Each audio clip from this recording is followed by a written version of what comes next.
ça a l'apparence un petit peu de mes cabanes, si tu veux. Mais dans l'esprit, c'est pas tout à fait la même chose, puisque c'est pas aussi minimaliste que moi, tu vois. Bien sûr. C'est très soigné, c'est très très bien fini. T'entends pas d'une pièce à l'autre, c'est isolé, chaud-froid. Mm, mm. C'est pas du tout pareil. Ouais, c'est extrêmement léché dans les finitions. Ah ben c'est remarquablement bien fait. Euh, je trouve ça remarquable, mais c'est pas la même chose que ce que j'ai voulu là. Moi, ce que j'ai voulu là, c'est un truc que je faisais moi-même, euh, avec les moyens du bord, avec les matériaux que j'avais autour de moi. Bon, ici, il y avait des pins. Les pins, ça servait plus qu'à faire du caissage ou des palettes de manutention et pour l'essentiel de la pâte à papier, tu vois. Il n'était Ouais. plus utilisé en bois d'or. Donc en 85, j'ai commencé par la dessiner au dos d'une assiette chez Hortense.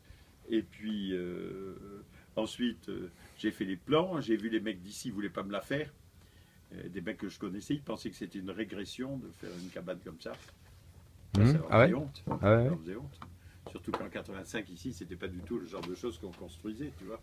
On faisait des baraques avec des toits terrasses modernes. Dans le meilleur des cas, c'était des baraques avec des baies vitrées relativement sobres.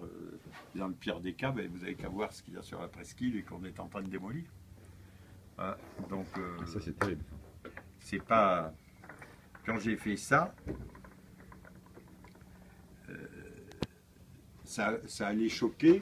Ils ne voulaient pas me la faire parce qu'ils pensaient tu vas pas nous faire la baraque du grand-père, on va être ridicule, etc. Ils ne voulaient pas me la faire. Donc j'ai pris mes employés, salariés, de la maison de couture, du service d'entretien à Paris. Eux, ils étaient mes ouvriers salariés, tu vois, ils n'ont pas discuté. Et j'aurais dit, allez, venez au Cap Ferré, on va construire des cabanes. Et donc eux, ils n'avaient jamais fait ça de leur vie. J'ai les photos, là on les voit en train de le faire. Mon ami Perchaud, qui était du Perche d'ailleurs, comme j'aimais beaucoup le travail du bois et les menuisiers, les types du service d'entretien, ils savaient travailler le bois, mais ils n'avaient jamais fait de cabane. Donc j'aurais dit, venez au Cap Ferré, je fais les plans, on va faire une cabane. Et c'est la cabane qui est là. Voilà, je l'ai faite avec mes mecs. Et les fenêtres et les portes ont été faits par mon service d'entretien Faubourg Saint-Honoré. Alors ils ne sont pas en pin, parce qu'à Paris on ne trouvait pas du pin, on trouvait que du sapin. Donc c'est pour ça que les fenêtres et les portes sont en sapin. Voilà.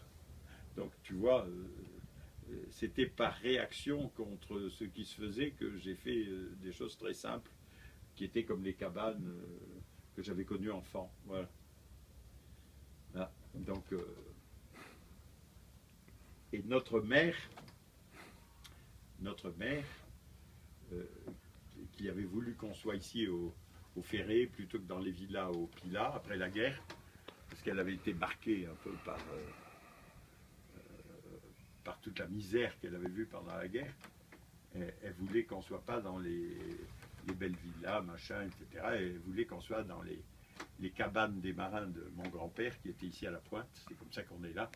C'était par esprit de pauvreté, pour revenir à la pauvreté évangélique. Donc tu imagines, quand tu vois que maintenant tout le monde veut des cabanes de luxe, on est parti un peu, on marche sur la tête.